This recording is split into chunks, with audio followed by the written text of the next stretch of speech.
Today we have a presentation from Phil Berke and Jaimie Masterson from Texas A&M, and this is on the plan integration for resilience scorecard. So this got sent out, I believe we sent it out 2 months ago, 2.5 months ago, and quite a few people just expressed interest in it.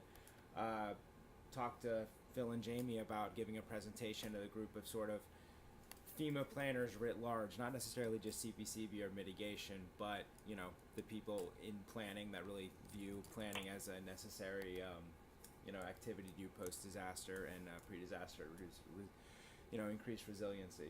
So Phil and Jaimie, take it away. Time's yours, and I'm sure there'll be plenty of comments at the end. So take it away, guys. Okay, thank you. I think we're going to do this in two general parts. I'm going to talk a bit about the research, and that'll be maybe 15 at max 20 minutes, but the remainder of the presentation is going to be on what Jaimie's led in terms of translating the research to practice and how we've been working with local communities on the Gulf and East Coast over the last year and a half. And we've been experiencing some success, and we want to tell you about that and the tools that we've created for end users. But before we begin, I'd like to make 3 points just to be clear about what we're talking about. We're not architects. We don't look at the individual buildings so much. We're urban planners. Urban regional planning is our expertise. And we tend to look at the spatial arrangements of land use activities within a community, where people live, where they work, the access to health care, schools, healthy food, and so on. It's about green infrastructure, protecting natural systems that might provide hazard mitigation functions, and so on. So it's more about the spatial layout and how we make that layout resilient to future events. And one of the big things that we do in this realm is dealing with private property. And a lot of folks don't always know that regulation of private property cannot be done by the federal government.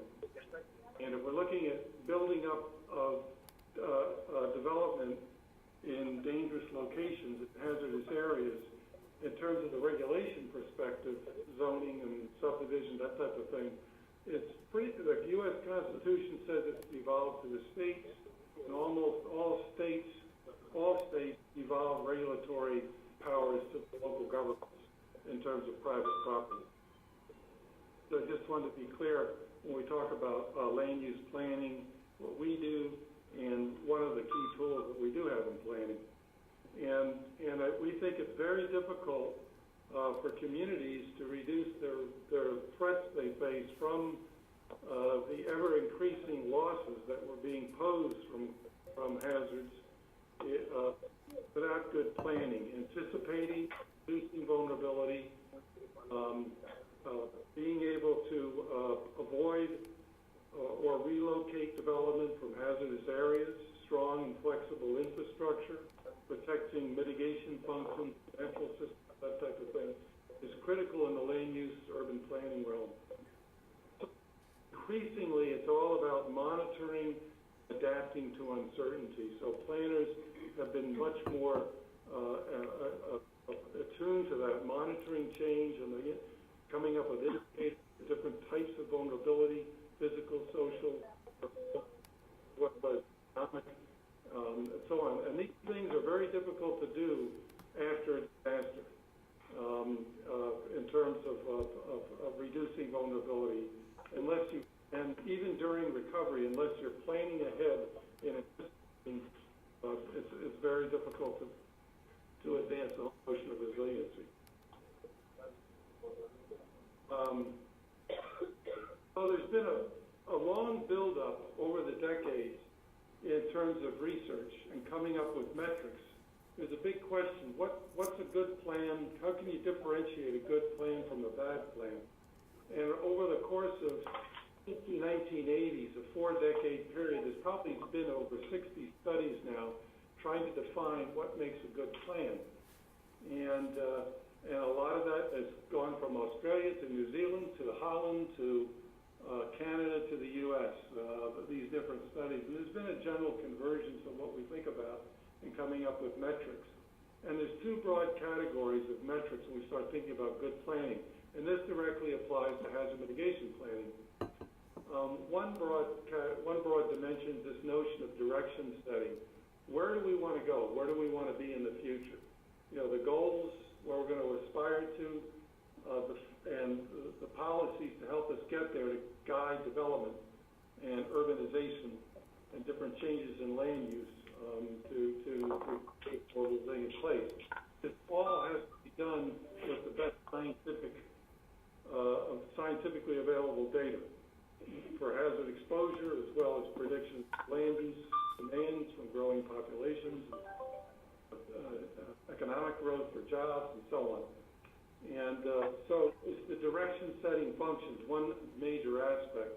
Another major aspect that needs critical attention is this notion of action-oriented. We want, you know, the plan to have legs. We'll have a direction. We'll have guidance from policies to get the direction, strong technical and scientific fact base, but it can fall apart unless we really pay attention to dimensions like implementation, monitoring, coordination across vertical and horizontal across governments and private and public sector, as well as engagement of the community, which is critical. So it's this combination and coming up with metrics is very important. What I'm going to do is just review briefly a study we did looking at 175 different local mitigation plans. And I'm only going to focus on the policies that are highlighted on the slide here in red. So the land use, we can guide urban and land use and development, not only with regulations I was talking about at the local level, but also there's a whole range of tools that local governments have, from land acquisition to the design and location of infrastructure to development incentives and so on. So this study we did was 175 local governments. We looked at their local hazard mitigation plans. We applied the metrics that I talked about just on the previous slide, showed you examples of the different dimensions of policies. And I highlighted in red the land use policies. But you see when we looked at the contents of the proposed actions in the plans, based on the policies, that the one area that's receiving the least attention is land use. And emergency services, strengthening buildings, structural control, beautification, all are given more attention in the hazard mitigation plans. Even though,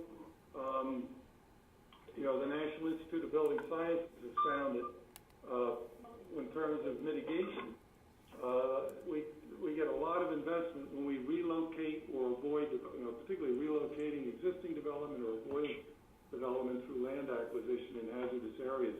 That tends to have the highest benefit cost ratio. Don't put the building in the first place or structures in the hazardous locations. So what we did was we looked at these 175 communities, and we created a website called Beyond the Basics, and it's best practices in local mitigation planning. The sequence of tasks follow the Blue Book for FEMA, for local mitigation plans. And what we did was we took, there is no model local mitigation plan, but we took model elements from each, from the direction setting and action orientation dimensions of plans, and inserted them in the various tasks. So we try to integrate a lot of good best practices, and including we have an assessment tool that communities can use to evaluate their own mitigation plan. So I want to talk about now, when we start talking about plan integration, one of the major findings we had from that prior study that DHS, we're very thankful, supported, and this current study now where we're looking at networks of plans and how well they're integrated in advancing vulnerability reduction in communities. One of the things that we found was even the smallest local governments have adopted. Somebody can mute. We're getting a discussion, a noise, feedback. Yeah, everyone, please, if you're not speaking, please mute your phones.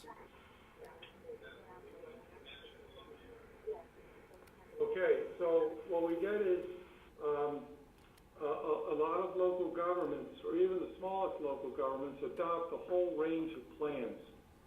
And from parks plans to comprehensive plans to open space plans, even when your HUD will require affordable housing plan to get HUD funding for consolidated plans are called. Mitigation plans are required from FEMA if you want to get, be eligible for FEMA funding for mitigation and recovery. States require comprehensive plans, transportation plans, the DOT, US DOT. So local governments are dealing with a lot of plans. And one of the things that we found was the hazard mitigation plan is a social isolate. We found that oftentimes it's disconnected from all these other urban planning, community planning initiatives. And we were disturbed about that. The hazard mitigation plan is, I count it the little engine that could. It's always trying to mitigate. Even though the land use wasn't that strong, it's still trying to reduce vulnerability. But it's isolated, and it tends to be a project at a time. Move this building or put the shutters or on that building for emergency services to make it more, less vulnerable. But it's not woven into the fabric of how decisions are made in terms of land use and development. Okay, it tends to be isolated. So there are implications to this. All right. I was on a National Academy of Science panel back in 2014, and one of the things that was fairly, we were 2010 to 2014. During that time, Hurricane Sandy had hit. We were meeting in Newark, New Jersey, and I was looking at some plans, and many plans look like this. It's just not Highlands. I just want to say that there are many from Mississippi after Katrina we looked at, Florida, and so on. This is a common problem. The plan on the left is the hazard mitigation plan. It has the 100-year floodplain, and if you read the plan, that blue slot there qualifies, many of the structures have qualified for severe repetitive loss funding under FEMA. If you look at the comprehensive plan, the same geographic area, look at the purple areas. Those are what they call potential waterfront redevelopment zones. And what they're doing, as well as the CBD, the light tan or brownish color, the downtown on the right of the map under comprehensive plans, you'll see what they're trying to do there is they want to do urban renewal. This community has declined over the decades, and they want to do. They have tax incentives. They're raising the densities, mixing the uses. They're going to invest in infrastructure, complete streets, that type of thing. So there's a conflict here. There's not a congruency, all right, in the 100-year floodplain between these two plans. So this kind of intrigued a number of us, particularly Jaimie and I, and we embarked on a study. We were asking ourselves, how well coordinated are local networks of plans? And to what degree are they really targeting the most vulnerable community? And that was kind of, we want to just briefly talk about some of the research for a few minutes, and Jaimie's going to jump into how we've tried to create a set of tools for communities to use in training webinars and so on. Basically, this plan integration for resilience scorecard has a three-step process. As researchers, we go through this, but also in practice, which Jaimie's going to talk about in a moment, how we try to work with the communities to self-evaluate their own plans and to do this on their own. So what we have are, the first phase is we say, well, just like a hazard or just like a landscape or a population, communities are not homogeneous across the geographic area. There are different districts, different neighborhoods, and so on, downtowns, transportation corridors. So we said, we're going to delineate districts, planning districts, based on a community. In phase one, we outlined we with the community, this is a small community in the coast of Washington, North Carolina, called Little Washington, North Carolina. But we delineated with the community, well, what are your neighborhoods? Where is your downtown? It's kind of meaningful, kind of culturally defined or economically defined places that are of significance to the community, where there may be common shared values and goals and so on of where they want to be in the future. And so we also looked at within these different planning districts, what were the hazards? In this case, we looked at the 100-year regulatory floodplain, and then we put a sea level rise projection on top of that base flood elevation for the 100-year. And we're not hydrologists, but we got a confirmation that this is plus or minus a certain magnitude, we're in the right realm. So we took an intermediate prediction of sea level rise in 2100 on top of the 100-year floodplain base flood elevation. In phase two, then, we wanted to determine vulnerability. In this case, we're looking at physical vulnerability. And physical is defined as the approved value of a structure, on top of property. And we looked at we can look at other types of vulnerability, like social vulnerability, but in this case, we're looking at physical. And if you look at the community, the area in darkest red, that's the downtown, that's the most vulnerable in terms of physical, the way we defined it. And this is just one way you can define vulnerability again. So, and then if you look at the yellow areas, they're the least investment per square foot, okay? And we're looking at both the sea level rise zone and the 100-year floodplain. Then what we did was we scored the plans by district. So we tried to layer together the policies, guiding urban development in the future of this small growing community. And so what we did was basically scored if it was a +1 if it's reducing physical vulnerability. Is there they have a zoning ordinance where they're lowering density of the plan proposed, or they have a land acquisition strategy, or some type of infrastructure retrofit, or if so that green is the most positive score. The darkest color, the purple, or the pink, I don't know how it's coming across on your screen, is the least is doing where the community is actually in the negative, based on our plus and negative scoring system, where it's actually increasing development and increasing physical vulnerability. So if you look at the downtown under phase two, it's the highest score, it rates the highest in terms of physical vulnerability. And then if you look at the downtown under phase three, the same geographic area, district number one, the phase one there, it's the plan is actually, the network of plans are actually overall increasing vulnerability. So there's kind of an inverse relationship there. I want to come back to that. So overall, we did look at all of the plans, not by geographic area. We just summed for the entire community the scores of different plans, and they tend to do well overall, except Asbury Park, one community, is really aggressively trying to build up their development in their downtown or across the community. But overall, plans, and usually this has to do with some coordination, particularly in League City, where we saw a lot of coordination and a strong networking across the plans, okay? But we also found that maybe it's not always targeting these high scores, the most vulnerable areas. Next slide. I want to talk about that a little bit. And this is the case, under the first case on the North Carolina coast, I said, well, there's an inverse relationship there.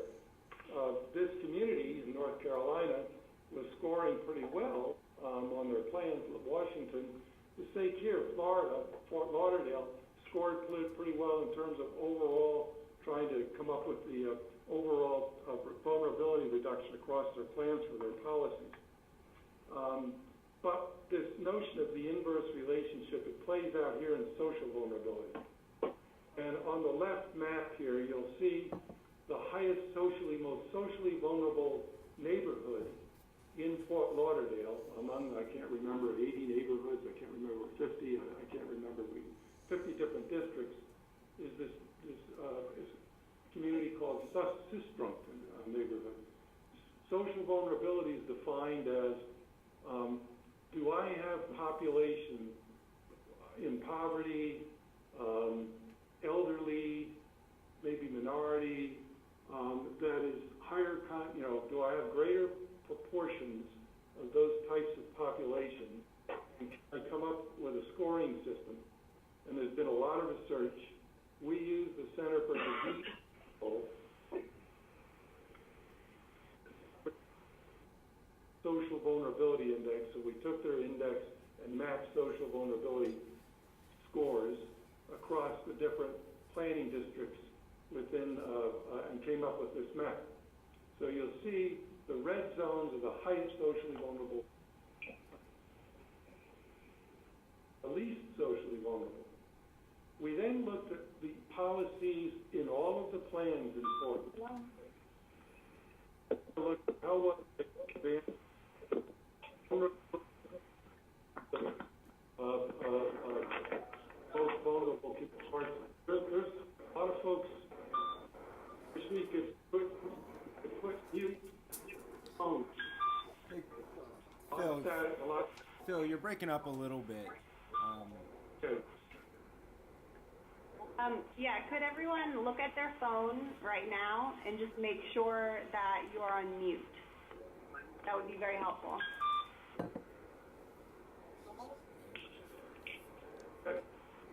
Thank you. So, if you look at the map on the right, that has the lowest, the red area there tends to promote a lot of developments, okay, in the in Sistrunk. And the green areas, there's more emphasis in the city towards vulnerability reduction. But the red this is the poorest, most distressed neighborhood in Fort Lauderdale, Sistrunk. We found virtually no policies that are addressing vulnerability reduction, relocation, or lowering density. In fact, we found the opposite. And Fort Lauderdale was trying to do a good thing. They established an enterprise zone, which many communities do, particularly in distressed neighborhoods. And they give tax credits, low interest loans for business startups, housing, something called tax increment financing, dealing with infrastructure to create more better, more infrastructure to support future development and so on. So, but the result was, there's kind of a paradox here where, in this case, the inverse relationship between the very low equity policy scores and the very high social vulnerability. And the policies are providing social and economic, improving social and economic conditions in this poor neighborhood that's highly socially vulnerable, but they fail to account for vulnerability reduction. So in a way, ultimately, any effort to stimulate development in neighborhoods exposed to flood hazards could increase the social vulnerability, which in turn heightens the potential for greater loss. That will reverse any progress in development. So in these kinds of instances, I think the Plan Integration for Resilience Scorecard helps point these things out.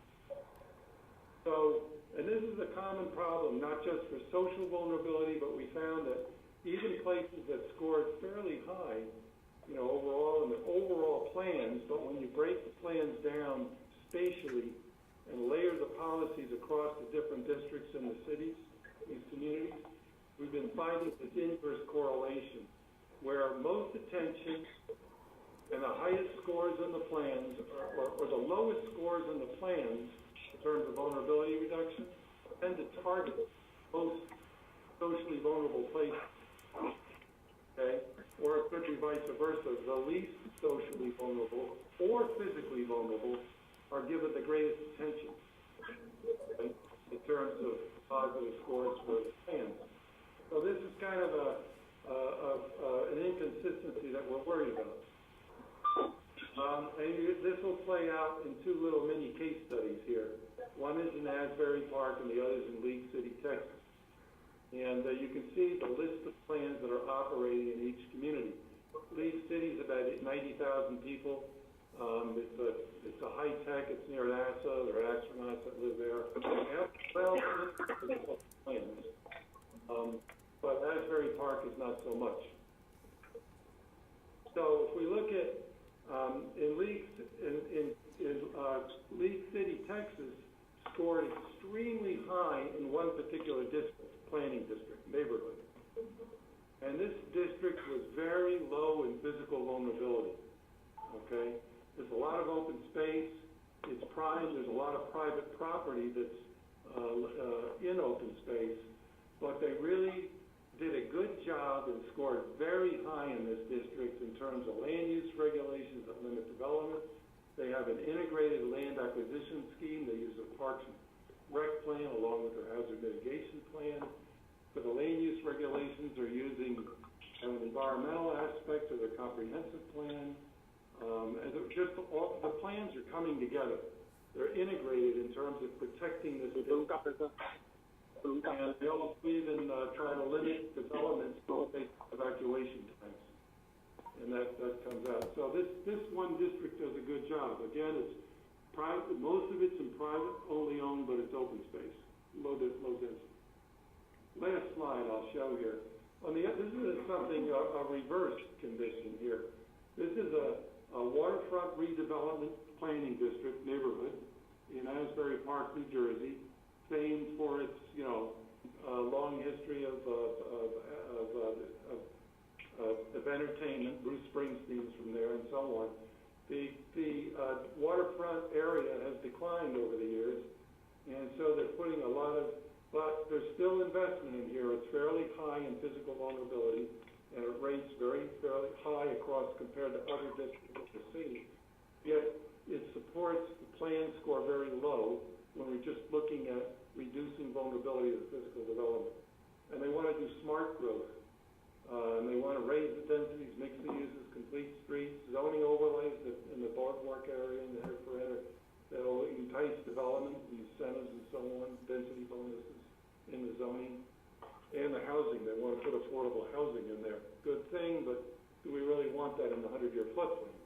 That's what these zones are. So the two cases kind of, one sort of there's a variety of issues going on here. This inverse relationship with our targeting areas, but also we're finding some good targeting areas that are vulnerable. We're also finding some good cases in League City, Texas is one of them in this particular district. Anyway, I'm going to give it to Jaimie here. You kind of got the researcher's perspective. Now you're going to get, how do we work, the cities we've been working in the last year and a half, and applying it to their plans and regulations and so on. Thanks, Bill. Hi, this is Jaimie Hicks Masterson. I'm a practitioner that finds myself amongst a lot of people with PhD behind their name. My role in this project is to take this great research methodology that's won a bunch of awards and pull it down so that it can be used by folks on the ground. Just a quick note, if everyone could, one more time, take a look at your phone and make sure that you push the mute button before I get going, because I really want everyone to hear this. So I'm going to go through some pieces of the guidebook, and then I'm going to do more of a deep dive into a couple of examples.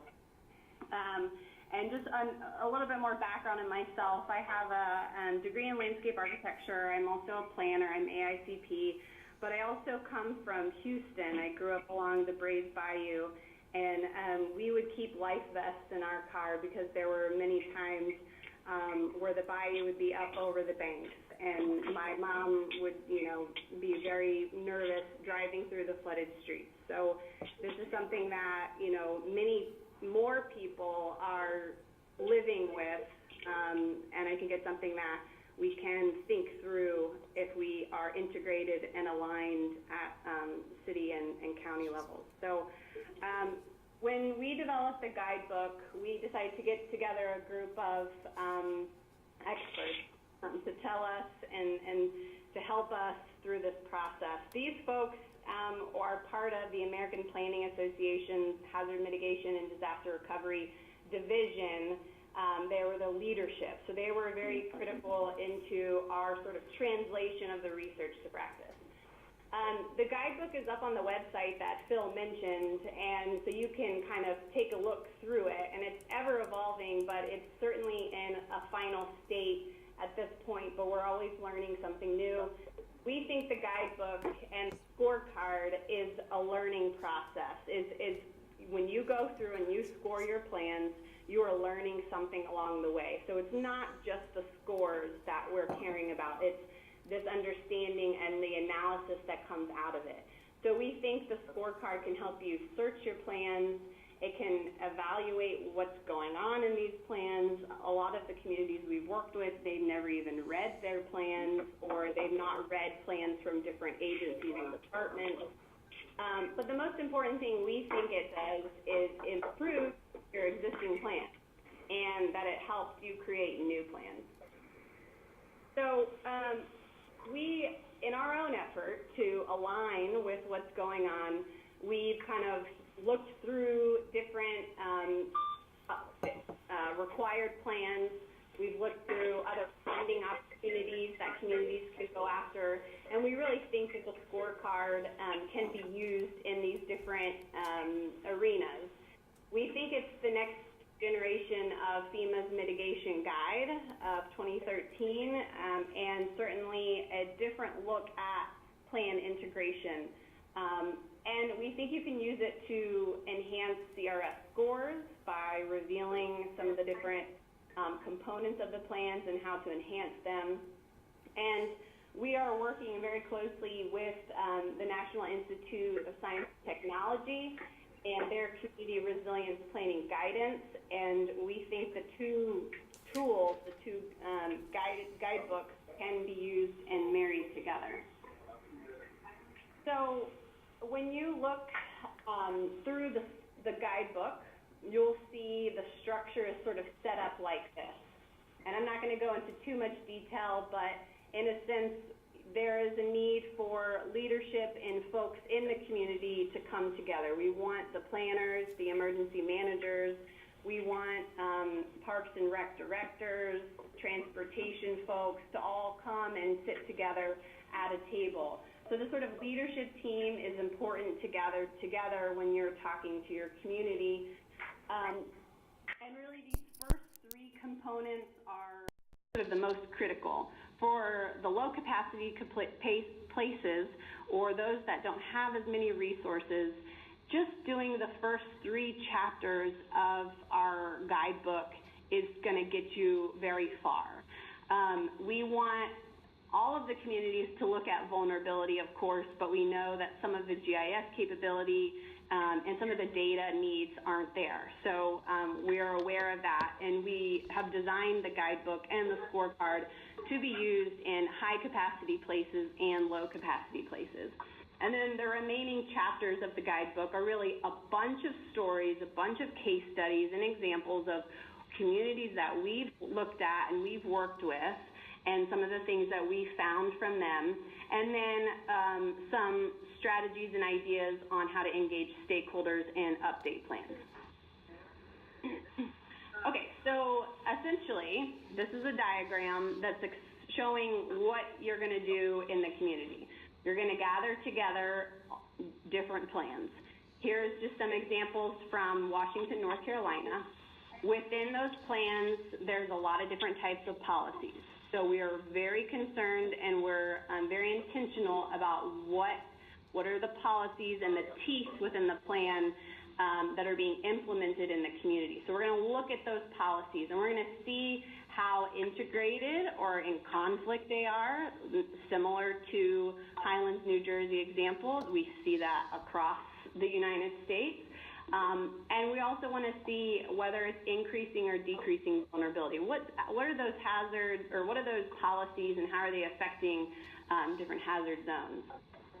Okay, so you might be asking yourself, what types of plans should we be gathering? So within the guidebook, there's a list of different plans to just think about. We wouldn't want you to rule out any plans, so just gather all the plans you think you might have that are still relevant to the community. And here's just a listing of different types of plans. And then within the plans, the next step is to pull those policies. We keep talking about policies and what are we really looking for? We want the policies to mention some sort of a place-specific term. Maybe it's going to talk about a downtown district. Maybe it's talking about repetitive loss structure. Maybe it's talking about a cultural district or a waterfront. It needs to refer to some place because this is a spatial analysis, so that's an important component to this. We also want to think about whether it may or may not increase or decrease vulnerabilities. You may not know that right off the bat, but that's something that we are considering as we're looking through the policies. And then lastly, a very important component of this is that it must have a policy tool. So Phil was talking about they must have legs. I mentioned they have to have teeth. They've got to be able to have some sort of a tool that the government can then take and implement. Okay, and we'll go through some types of examples, but most importantly, it's in the guidebook as well, so you can kind of thumb through some of the different examples that we've seen. Okay, so let's take a look at Washington, North Carolina's comprehensive plan at the top. Within that, it's a very spatial plan, right? They're referring to future land use. They're talking about redeveloping the downtown.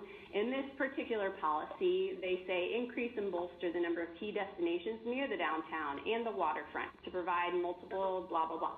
So they're talking about a place. And so this is a component that's very important. And how does that place, what is it in terms of flood resilience? So that's sort of the question we're asking. In the bottom plan, again, the hazard mitigation plan, it's also a very spatial plan. We're looking at hazards, we're looking at vulnerabilities, where it is across the community. And an example of a policy within it was strengthen controls on development within flood-prone and wetland areas by improving existing ordinances, and all of that you see there are different types of policy tools. So this is a great policy. But again, this is a way to think about flood-prone areas and that the policies within them are inherently spatial. Oh, and they're both referring to this one little area in the orange. So they are decreasing vulnerability, even though one is sort of talking about key destinations in the downtown, so in and of itself it is not. The other one is, so there's a conflict there. Phil mentioned this, so I'll go kind of quickly through this so we can get to some of the case studies. But essentially, you chop up the community into different districts or neighborhoods. Some of our communities have used census block groups or census tracts, whatever makes the most sense in the community. And then you map the different hazards, whatever they want to look at, anything that you can map. We've been looking at floodplains, and we've been looking at level size. Yes. Yes? Hello? Oh, okay. Getting distracted. But we're really concerned about what policies are occurring within that hazard zone. So that's our sort of unit of analysis. We care about what's happening outside the hazard zone, somewhat, but we really care about what the policies are in the hazard zone. For an example, and how to think about scoring, here's a policy that we found in Washington. Industrial development, yada, yada, yada, may be located within conservation classified areas. So we know where the conservation classified areas are. The map on the right shows those in green, so we can map that.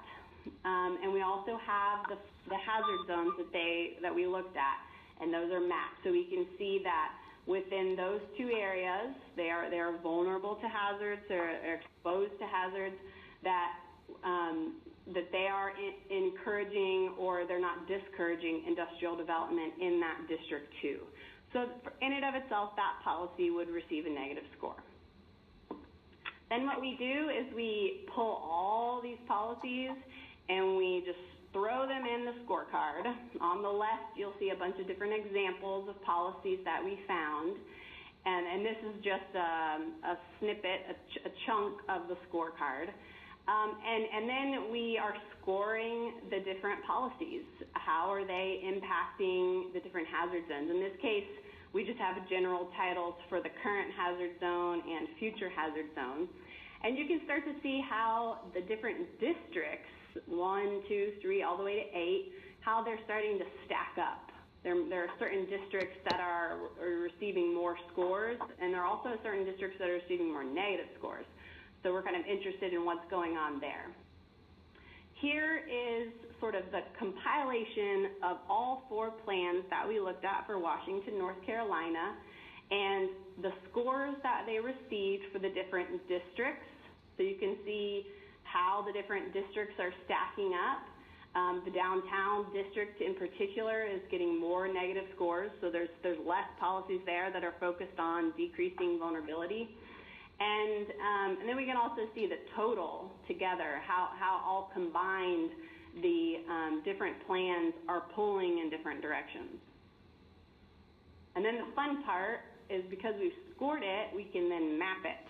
So these are those same 4 plans that were looked at.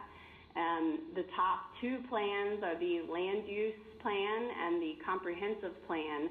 They scored the worst, right? So they had more policies that were increasing vulnerabilities as compared to the hazard mitigation plan on the bottom left and then the parks plan on the bottom right, okay? So this really revealed, every time we share this with emergency managers, they get really excited because their plans are scoring really well. But I think it also shows that the plans are really social isolates that Phil had mentioned, and that we need to be doing more to include what's going on inside the hazard mitigation plans into these other land use and comprehensive plans that are really shaping the development in communities. So then we can stack them all up and create one composite plan. And just in general, or composite map. Just in general, the maps are useful because they provide a visual for decision makers and others in the community to understand where we need to tweak policies, focus planning efforts, and invest in the community. So I'm going to jump into 2 case studies. That's good. Oh, okay. Don't forget to mute, everyone. 2 case studies, one in Florida and one in Norfolk, Virginia, okay? And this hopefully will give you a sense of what you might see if you walk through this with other communities. So Fort Lauderdale, Florida, you might not know that they're along the Atlantic coastline there in Florida. They're a part of the Miami metro area, the Venice of America, a very high growth area and very vulnerable. So here we've mapped the 100-year floodplain in the light blue, and that dark blue is that new 100-year floodplain due to sea level rise. So that is something that Phil mentioned. It's honestly just very similar to the 500-year floodplain. So if you need to think of that in that way.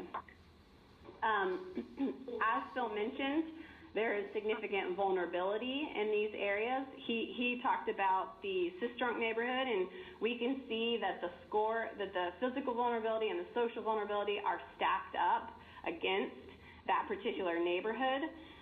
So we were able to do that assessment. But here's the overall scores that were received. The map colors are changed from some of the other colors you've seen. So this is the sort of the reds are the worst, and the blues are the better versions of the scorecard.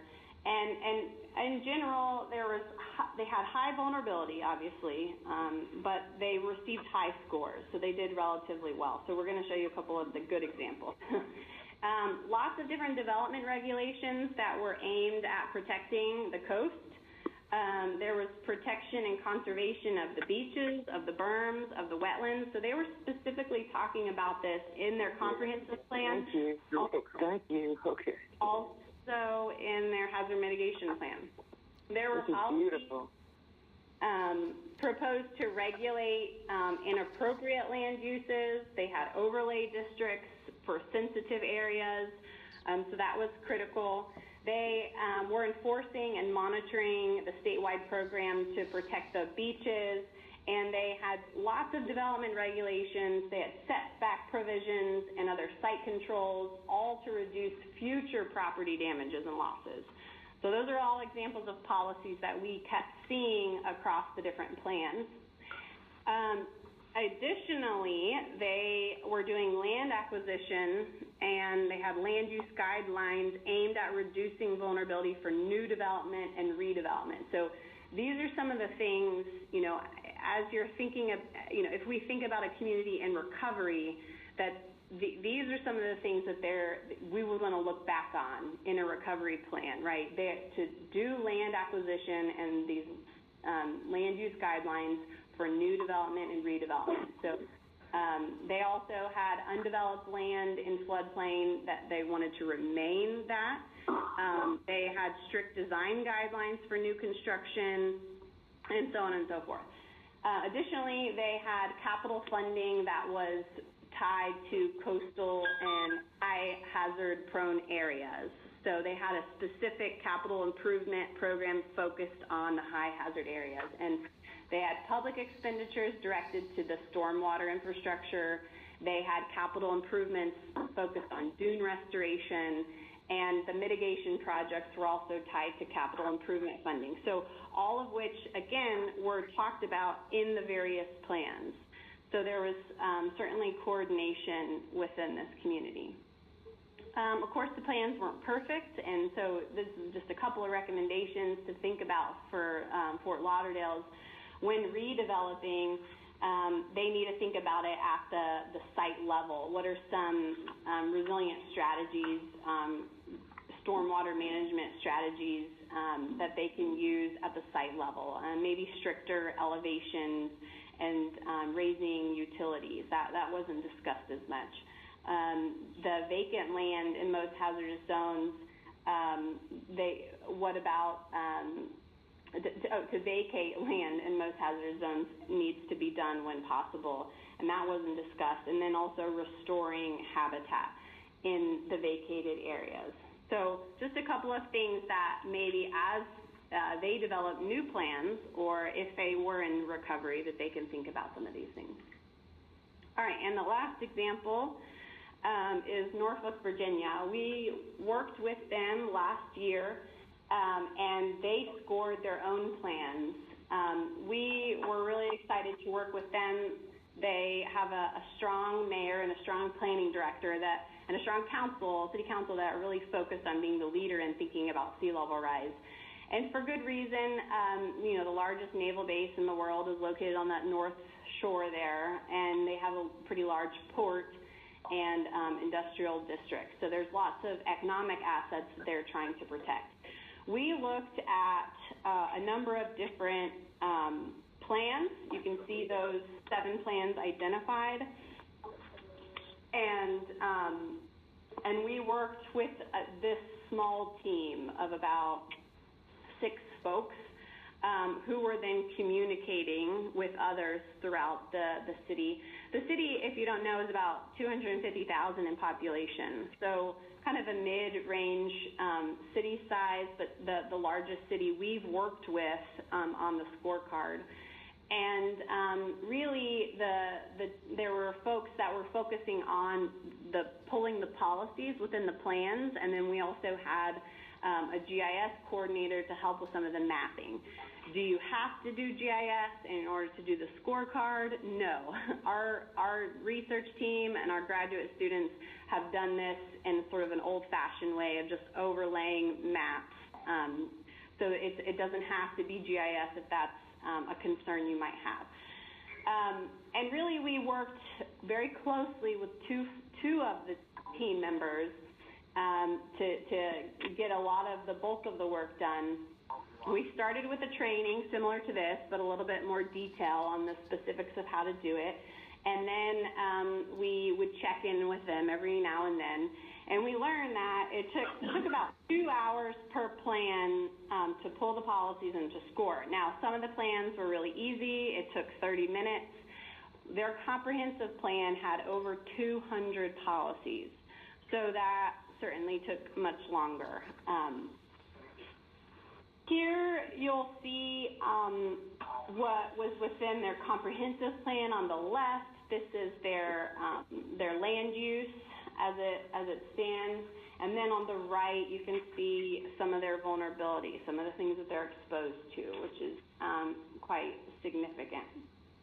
And so, again, going through those plans and policies, we looked at sort of all of these things together. So we were able to turn GIS layers on and off and score policies because and how they related within the maps here.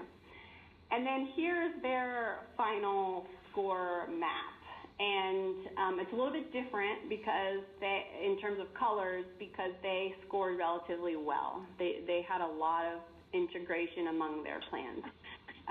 So the purple and the blue are sort of the higher scoring areas, so that those were more policies focusing on reducing vulnerabilities. But I just want to talk to you about how they thought the scoring was extremely valuable because the scores were helpful, but all of these sort of items listed here, that they were able to have conversations about policies that they had never had before. And they learned about policies and their plans that they had not known about. There was also location criteria for community facilities. They were specific to being close to transit and walkable districts and walkable areas, but they realized that they hadn't really focused on thinking about resiliency metrics and where their public facilities should be located. So now they have gone back and amended those policies within their plans to make sure that public facilities and community facilities are outside of hazard zones. Their planning staff, the staff that we worked with, had never read the hazard mitigation plan. So I'm going to say that again. The planning staff had never read the hazard mitigation plan. And that is not a knock on Norfolk. That is something we continue to see in the communities that we work with. It's, again, that social isolate. So a lot of conversations had across from the emergency managers to the planners and vice versa. They hadn't looked at each other's plans before.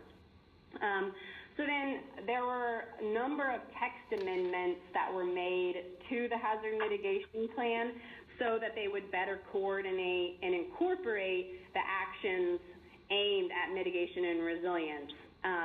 So some of the things that were going on within the hazard mitigation plan were good, but they made text amendments in the hazard mitigation plan for those weak policies, but then they also made amendments to their comprehensive plan to fold in the components of the hazard mitigation plan.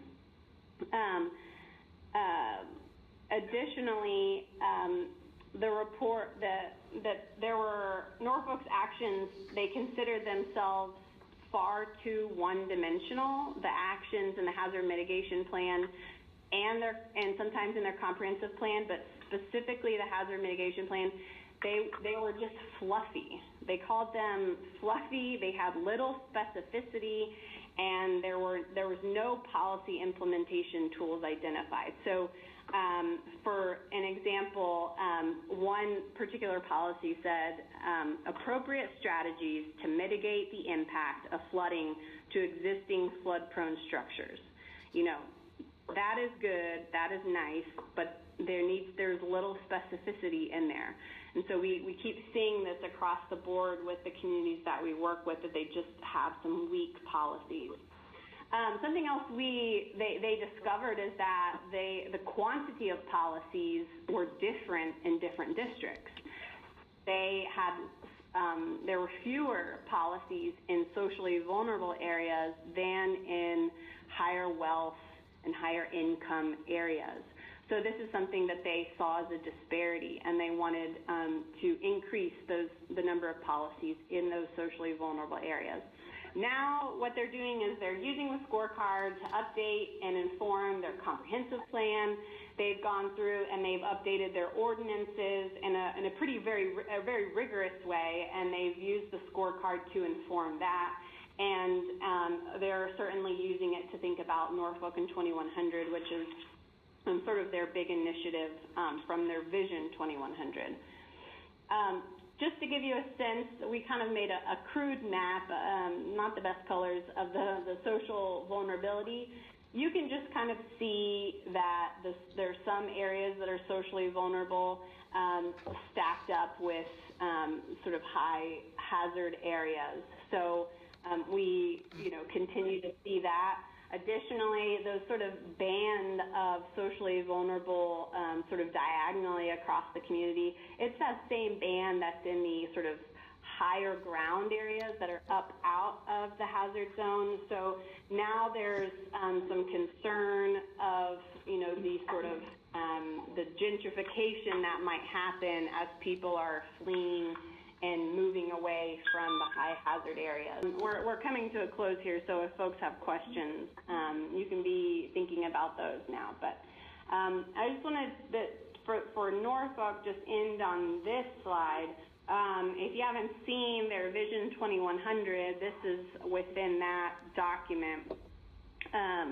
That what you'll see here in the red areas are the sort of high flood risk and also considered high assets in the community. So they are, with public involvement, have identified these areas as structural protection for those red areas. Now, if you look at the yellow areas, those are high flood risk, but those are not considered high assets. So they are planning and thinking about those areas being sort of strategic retreat areas. And they have different strategies in their plans to help homeowners and property owners move out and not lose full investment of their property there. But I think in general, if Norfolk hadn't thought spatially about their policies before, and they were excited to use the scorecard to inform what they had already done with the Vision 2100. And because this Vision 2100 map is so spatial, the scorecard really allowed them to think about the policies and how those different policies were affecting different areas. Areas for investment, areas for structural mitigation, areas for retreat, and areas to increase density. So again, the sort of spatial aspect I just wanted to emphasize there. This is our kind of last slide here. We are, again, we mentioned that we're working with NIST on some of their resilience efforts. We are looking a little bit more closely of the CRS and how we can better align that. We are working in a number of communities right now, and currently next week we're headed to Nashua, New Hampshire to work with them on the scorecard. And if you want to download the guidebook and the scorecard spreadsheet, you can go to mitigationguide.org, which you can kind of see it there behind, called Beyond the Basics. That's the website there. So with that, I guess we'll open it up for questions. Yeah. So thanks very much. That was great. I learned a ton. Really interesting tool. Yeah, just open it up. Are there any questions for Jaimie or Phil?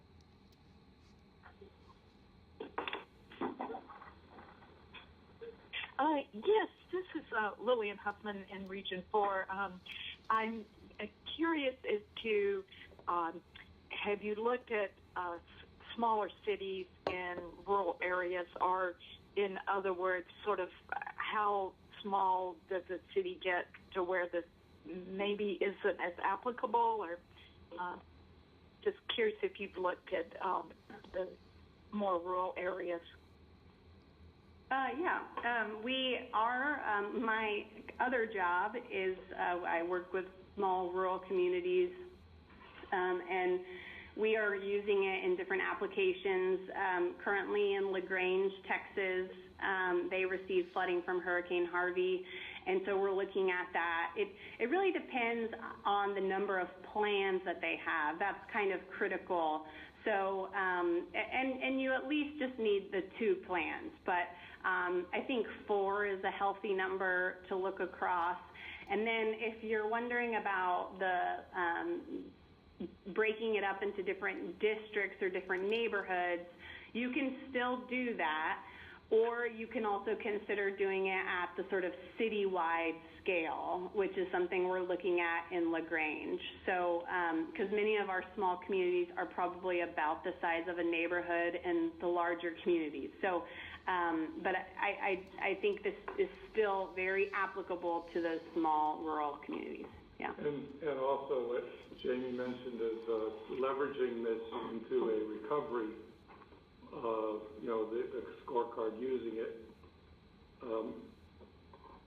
to look at comprehensive recovery.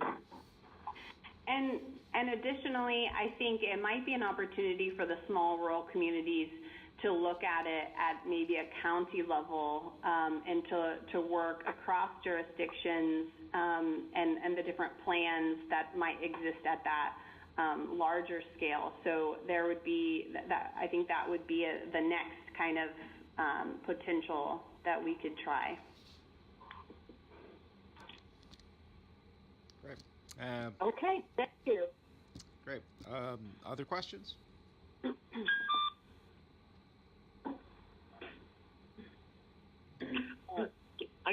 This is Nicole in Region 8. I'm in the senior planner here, and this is great stuff, and what you're doing, and I'm just sort of trying to brainstorm kind of next steps to have you even just more involved just with the different initiatives that we're doing here at FEMA, and we're really trying to stress this as well. So this was a fantastic presentation, and I was just sort of having a side conversation with my colleague Christine in Region 5, and something, this presentation, I don't know, like, how we can get our state hazard mitigation officers more access to it. I mean, this is really kind of cool stuff that you guys are doing, so thank you. We are open to doing more webinars, and we have, and more communities we'll be working with in the future, so we're excited to advance it. Yes, and we're going to be working on the project for the next 2 years. We got 2 more years of funding, and so if there is an interest, we can certainly explore those opportunities. And are you guys based in D.C., or where are you guys based? Well, we're at Texas A&M University. Oh, that's right. Yeah. But the project is through the University of North Carolina at Chapel Hill's Coastal Resilience Center of Excellence, which is a DHS center. Yeah. Awesome. Okay. Hey, Jaimie and Phil, I think I'll ask. I have a bunch of questions, but one question I've and just in the field I've thought about too. But how should recovery plans integrate into other plans? I think recovery plans sort of isolated just sit on a shelf. So how can maybe we look at those strategically and maybe make more informed post-disaster decisions with integrating those in other plans? I'll make a brief comment, but I think I've long thought that a comprehensive plan is a good time to do a pre-disaster recovery plan is the best situation.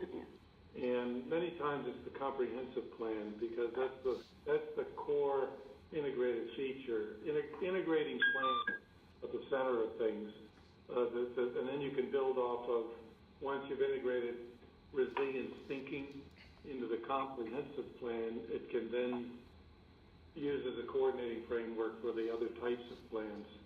It's very frustrating when you see, a lot of disconnects. And I think the tool can help.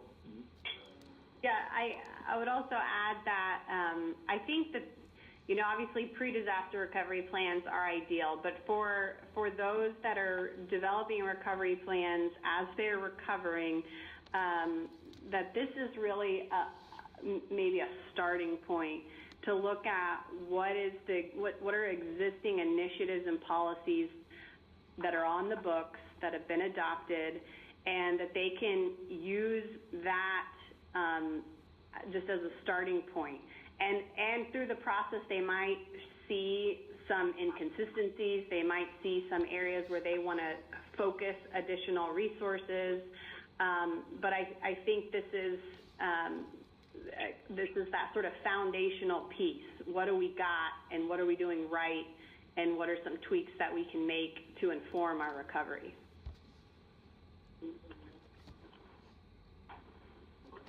No, thanks.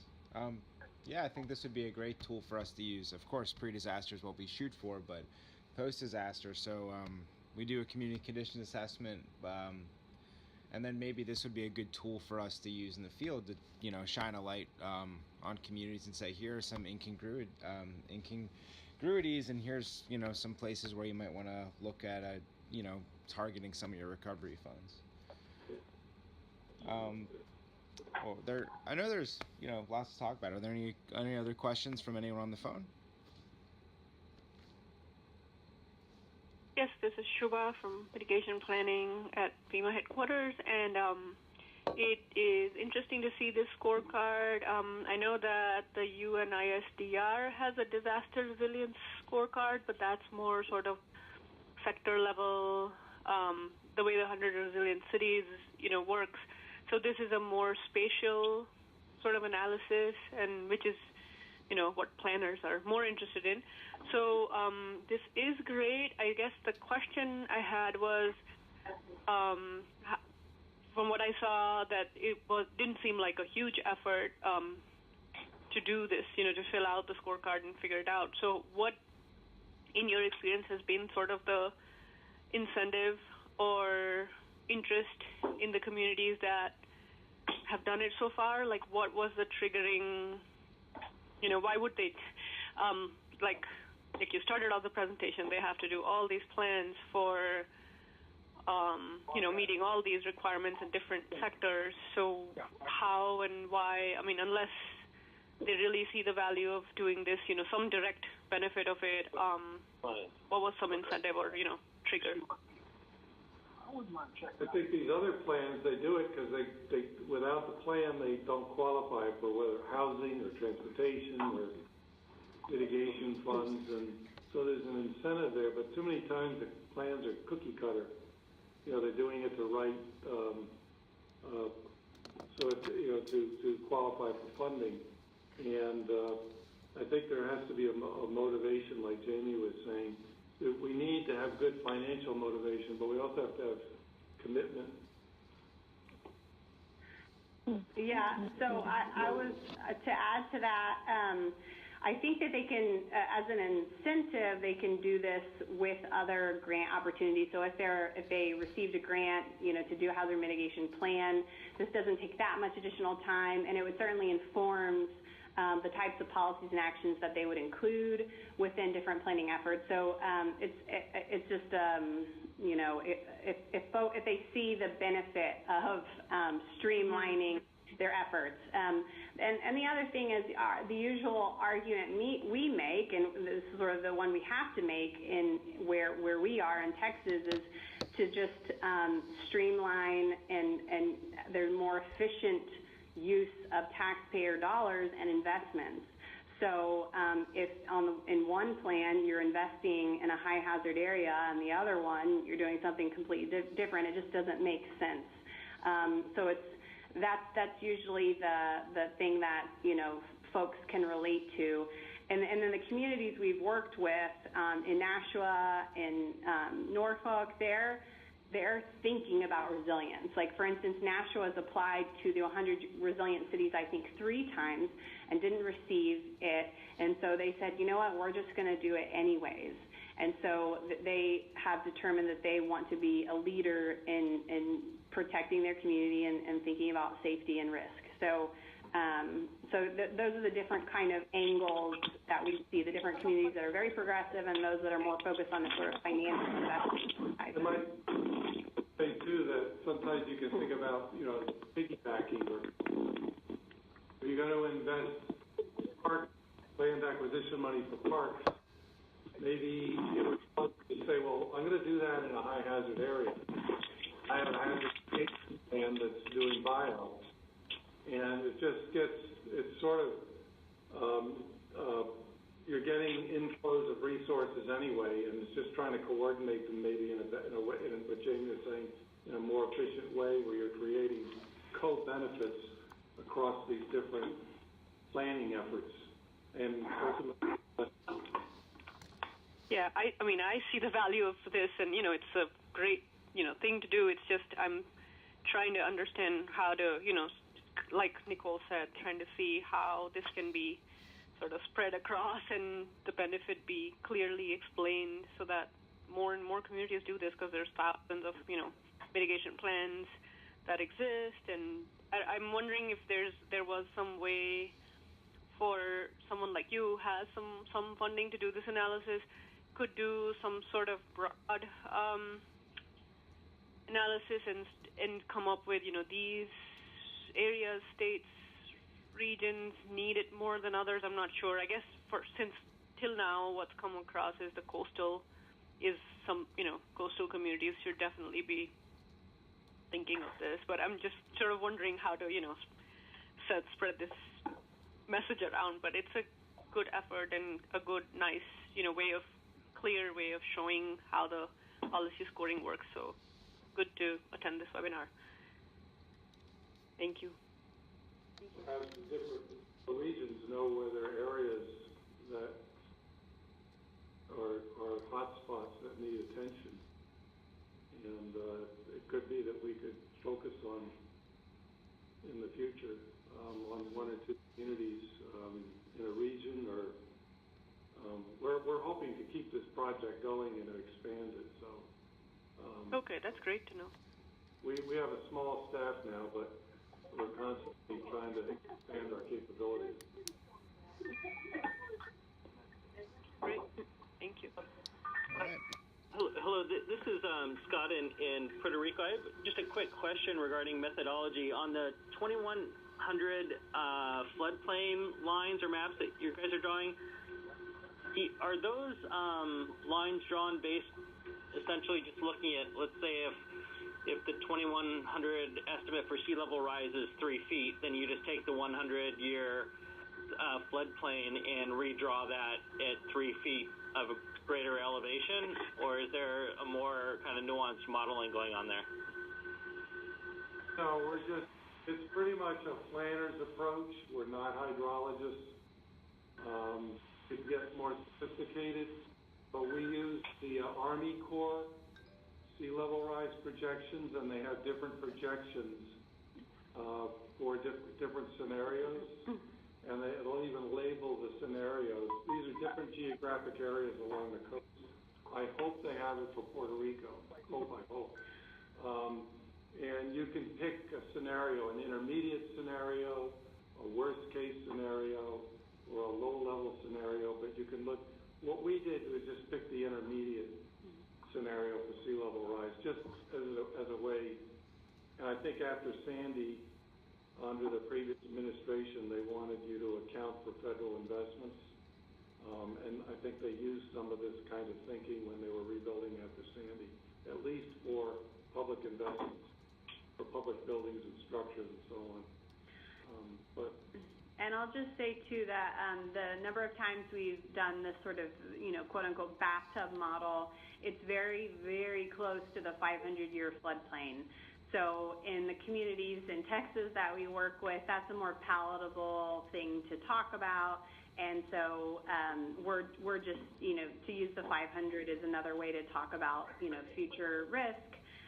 Also, you might consider the maps for where maybe there's a current disaster, in Maria and Irma, and where some of those water lines did hit as its own layer. We're doing that in League City, Texas, for the sort of Harvey-affected areas, which was different than their 100-year floodplain. Thanks.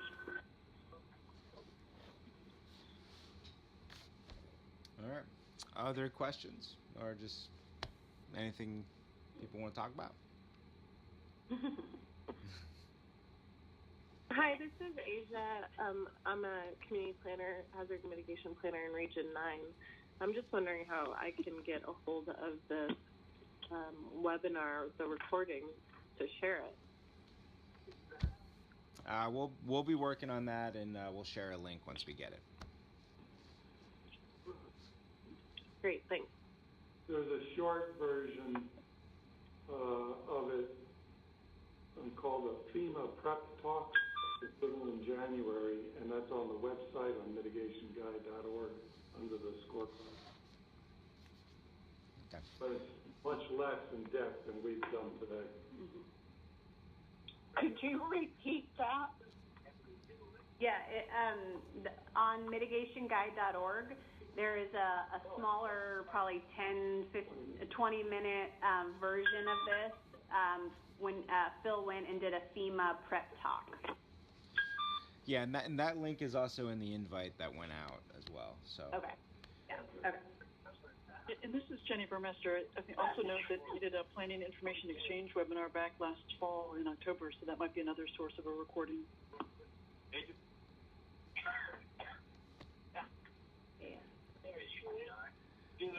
Well, Jaimie, I'll ask one more question from my side. Is what are some decisions that change based on the information that you're able to provide through the scorecard? Because sometimes, when there's a redevelopment plan to redevelop along a coastline or along a river, that's tax base. So has there been an example where a community or municipalities really said, okay, now we have better information, let's make a new decision?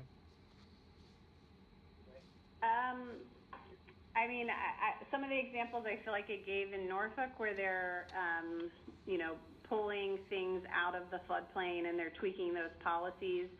In LaGrange, Texas, there was a mobile home community that was in the floodplain that flooded, and they are looking into developing a land trust and getting those folks to upland areas.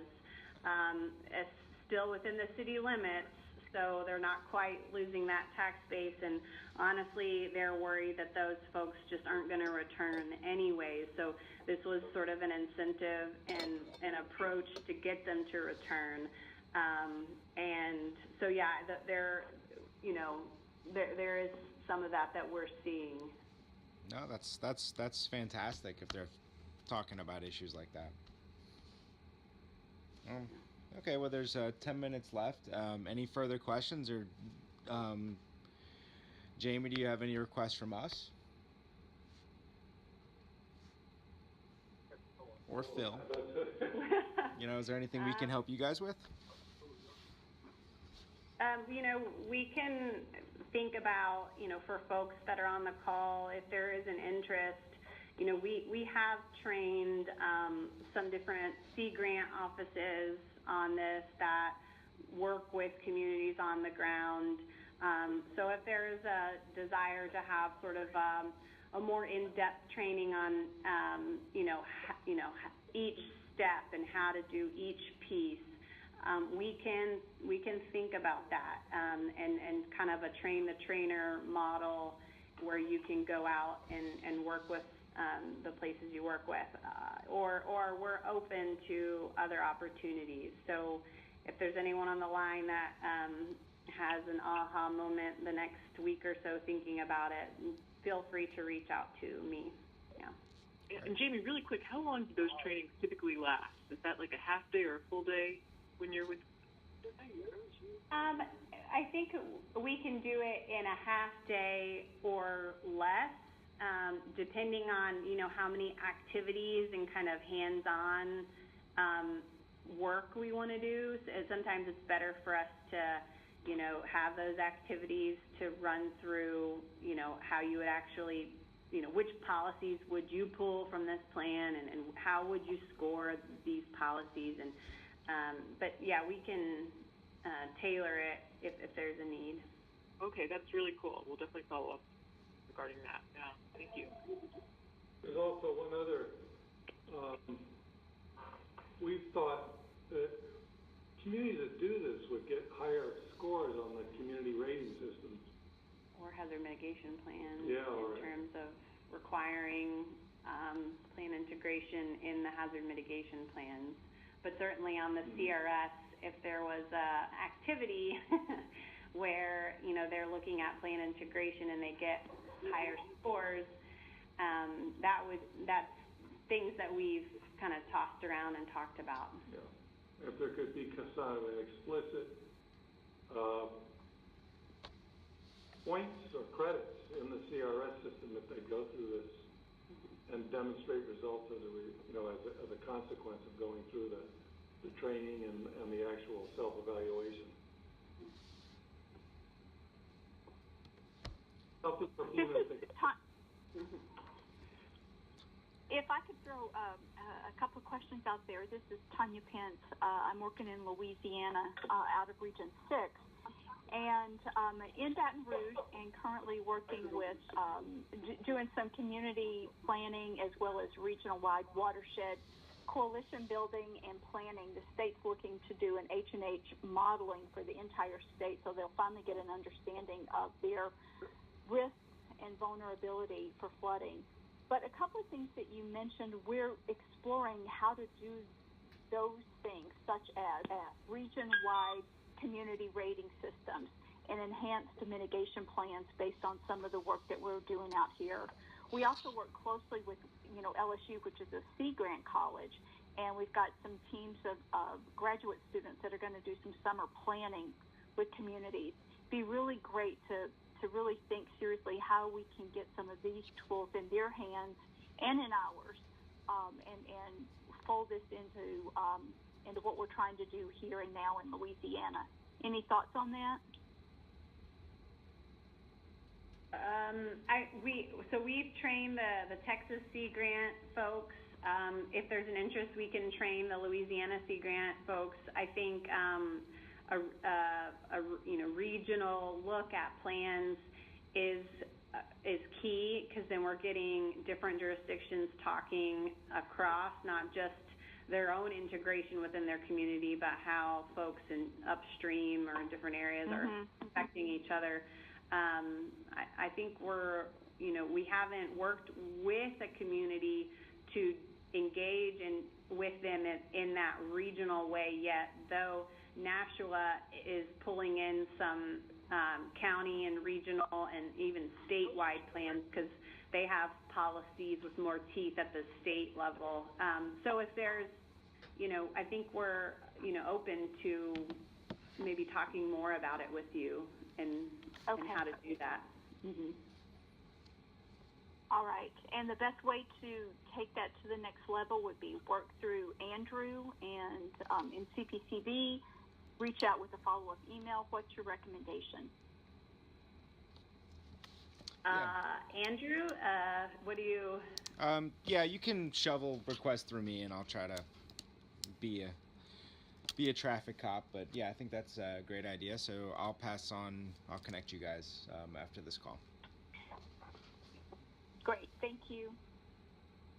Hey, Andrew, this is Alan down in Texas. Is CPCB planning on making this a tool in our toolkit and training CPCBers? We haven't really gotten to that point yet, but I think it's certainly a good tool. It's got a lot of interesting stuff, and I think having mitigation on the call today is sort of broadening the discussion about how we at FEMA sort of integrate all planning efforts. So no definitive answer, Yeah. but it's certainly in line of what we're thinking. This is Matt. You all hear me? Yes. You're good, Matt. Yep. Yeah, I think this call is one of the first steps in doing that. Everyone's aware, eager. We're doing the training. We can apply this ourselves, and I think Tanya's question is, moving that next stage down the road. Okay, it looks relevant. It looks applicable. We'd like to do it. How do we bring people together? The Texas A&M folks are not going to go around everywhere and be able to do this directly. We could engage them in targeted fashion for more training. But I think we just need to look, if we think we have a circumstance where it could be relevant, use the knowledge that we have, consult with them in a targeted fashion, see if we can expand the capability. And I heard Tanya speak up there. I was going to send an email to the group, for example, about how we could leverage, and this is probably for everybody, we come in, particularly university resources that we are often engaged with in CPCB after disaster. Introduce this concept there, see if we can get traction with them. We would be building that capability not only to support, perhaps engage during, but that would persist after. So I think it's definitely part of our toolbox. I don't know if we have links to it on our SharePoint, but we'll make sure we have additional links to the guidebook. And then through, interesting to you all, you're familiar with Phil and Jaimie, you can reach to us. I think there'll be contact information for folks to reach out to them if you have questions or ideas. I'm sure, Jaimie, Phil, you have linkages to some states and some other universities that, as folks are looking at maybe applying it, you can help them access. I think there's a lot of avenues, but yeah, this is definitely the first stage in getting it rooted in our toolkit. Thanks, Matt. And I think after this call, it makes sense for us to get together with Jenny in mitigation planning to discuss, next steps and not sort of inundating Jaimie and the A&M crew with so many questions. So let's take that as an after action. But Jaimie or Phil, any final comments or anything you want to leave us with? Well, I just, from my perspective, I'm one of the PhDs that Jaimie is constantly surrounded by. But this has been a long-term, a lot of money has been spent on the research side, and there's a lot of frustration even among the researchers that it doesn't get out. So I think that I want to really appreciate DHS for sticking with us. It took a few years on the research side, and now we have Jaimie and her group, and I think it's a good example of translating to practice. But we want to see this spread, and you all know the risks are only growing. And we're just very, very appreciative to have the opportunity to talk to you all today. And, everyone on this call, I think it's safe to say you go above and beyond, and you work for those that have nothing. And so we appreciate your work, and we value you. And thanks for listening to us and taking the time today. All right. Thanks very much. This is Andrew again. We'll send out a link to the webinar when we get it. And but thanks everyone for taking the time today, and have a good day. Thank you.